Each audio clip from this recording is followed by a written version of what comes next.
Hey, my friend Farah has asked that I put my Medium articles that I'm writing up on my video channel because he says my voice is an important part of what I'm trying to convey. And so I've decided, okay, I'll do that. So I'm going to read this article that I wrote, and it's called Facts for Spiritual Aspirants. And it's a little bit harsh.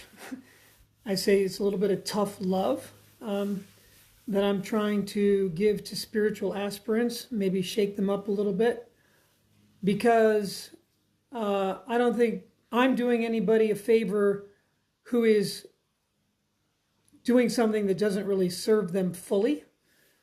I guess being a seeker does provide some joy to seekers, but at the end of the day, seeking doesn't get the seeker what they're looking for, and I really would like everyone to get what they really need and want. So I'm trying a new approach. I'm being a little less gentle with this article. Okay. So let's start with the word spirituality. It's a misnomer. And then here's a definition from Perplexity, which is an AI that I use. Spirituality often presupposes non-material aspects of existence, such as the soul, spirit, or a transcendent dimension, which exists beyond measurable physical phenomena. You know, souls, spirits, and transcendent dimensions are highly suspect, but even if they exist, they're at best only half of existence. Splitting totality, the physical and the non-physical, into the spiritually sublime and the materially profane is an artifice that legitimizes the con job known as spirituality and religion. Without this fictitious hierarchy, there'd be no way to sell you back to yourself. And these folks that run these spirituality businesses and religion businesses, they'd be out of business. If enlightenment is what you seek, you're better off plumbing the quantum mysteries of a steaming turd on the sidewalk than paying $15 to listen to crystal bowls. I'm not saying a crystal bowl is a waste of time. I've enjoyed it myself, but they're not a substitute for a deep appreciation of the ordinary 24/7 in your face. Let's also reconsider the noun called God, or any spiritual beings you imagine as superior. If they exist, they cannot exist without the garden variety consciousness, awareness, by which you experience them, and I would imagine which they need to experience themselves. Awestruck appreciation of simple, ordinary consciousness as the creative power of the universe is a far better strategy for so-called spiritual fulfillment than any so-called spiritual experience. Why is that? Because it's here and now, consistently and freely available to inspire the awe and wonder that truly lift you up. Would you rather be turned on by your ordinary experience all the time, or only when the spiritual conditions are perfectly arranged? If you don't prefer your ordinary experience all the time, then you're not awake. You're sleepwalking and hoping for something to wake you up, is what I got to say. Somewhere along the way, someone has probably advised you in these matters. Maybe you were convinced they were on another level, made of or experiencing something you were not. Maybe they have a big following. You'd like to be as clear as they are. Maybe magic happens in their presence. You might call such a person your guru or your teacher. But here's what you failed to see. You are the ultimate arbiter of whom to believe. As such, it's impossible for you not to be your own guru. Unless you perceive your teacher as your equal, your inequality of vision will do more harm to you than anything you might gain from that teacher. Trust yourself and your own experience. Look for magic in your own life. It's everywhere.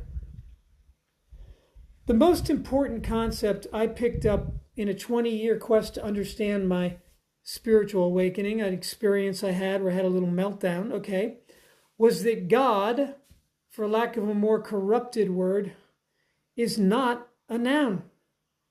It's a upwelling, an aliveness, a suchness or isness that has no origin in thingness. The mind cannot grok it.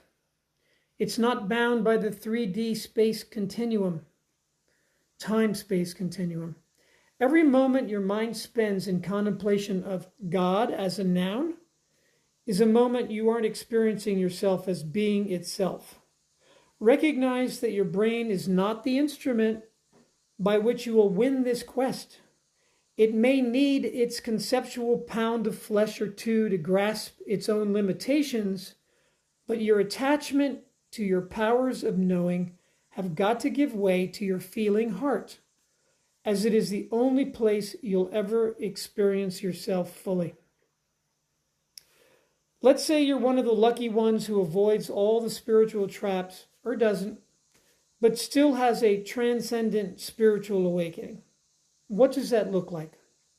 I can tell you it's different for everyone, and even in that small circle, maybe, 1 per 1,000, there's significant disagreement about its nature or even its existence.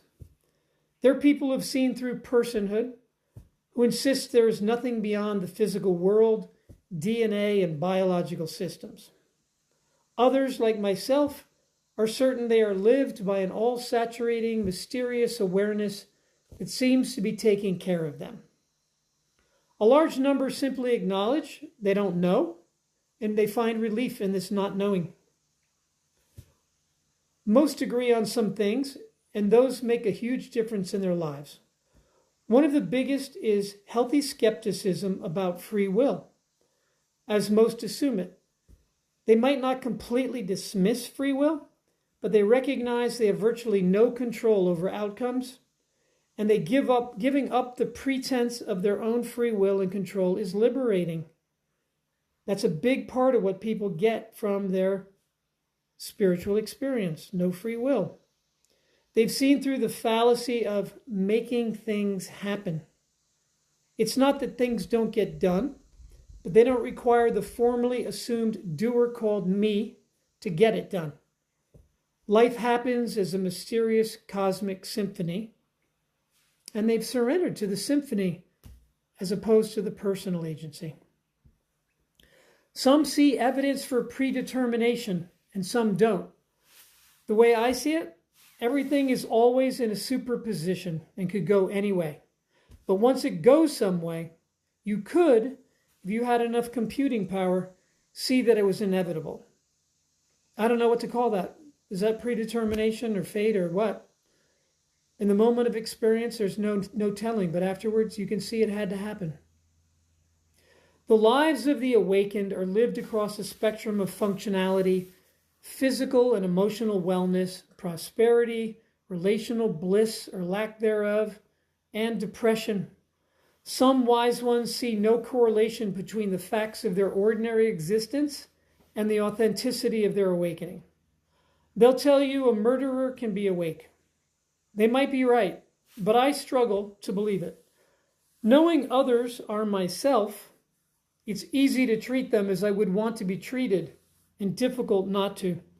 So I don't buy that, like, gurus that are supposedly awake who do really fucked up shit to their followers are awake. I don't buy it. That's just me.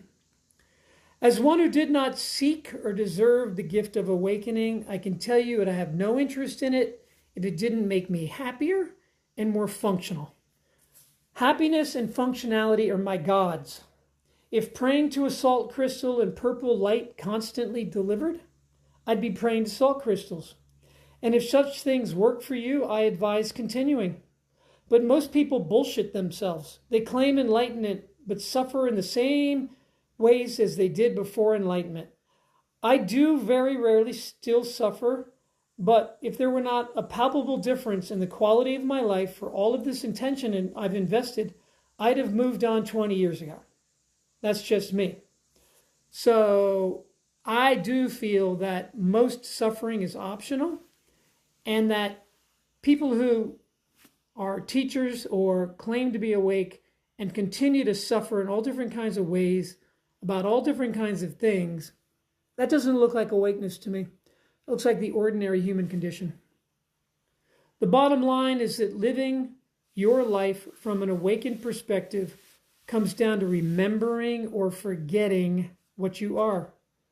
Both are involuntary. When you remember, you're at peace. When you forget, you're generally plagued by some worldly something that feels hard to accept. After numerous cycles of remembering and forgetting, some lasting months, I realized I needed to cultivate remembering during those periods that it was happening. I did that by continuously celebrating and expressing gratitude for simply existing, no matter what showed up every chance I got, at dinner parties, in conversations, in my own mind as I went about my business, refreshing my memory of my own true self as this whole totality, the environment, myself, and my whole conscious representational life that I've created here. I had my own little factoids that helped reinforce my truth when all of ongoing cultural conditioning was telling me I was crazy. One example among many, this is just one that I really like. 53% of DNA by weight in a human body is non-human. Such facts gave scientific credence to the unprovable feeling that my sense of self as a separate, autonomous, self-directed human was an exaggeration at best. I was more like a collective of anonymous organisms working behind the scenes to keep my body alive.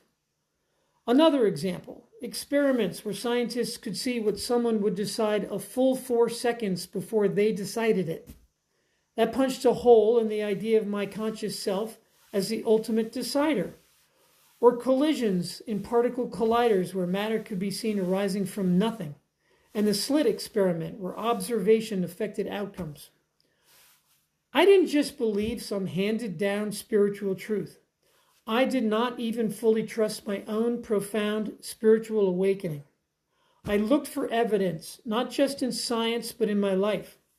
As I brought my life into alignment with things as they are, the universe gave me everything I'd ever dreamed of. So,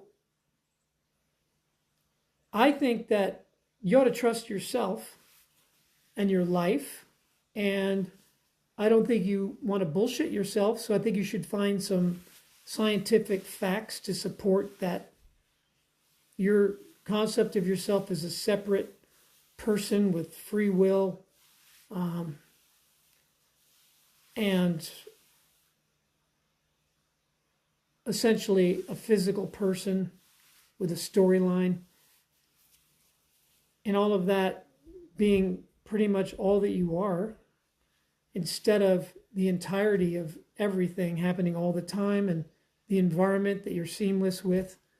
I mean, if you do that research for yourself and you see it's true, then all you have to do to remain happy is to just remember that all the time and recognize yourself as nothing less than the whole goddamn fucking universe itself, as creator itself.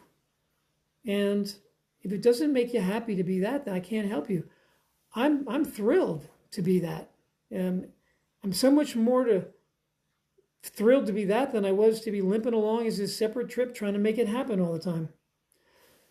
So, I suffered, and then with life as judge, jury, and teacher, everything fell into place. Trusting yourself, appreciating your ordinary, and being copiously grateful can bring you home to yourself as well. So, that took too long.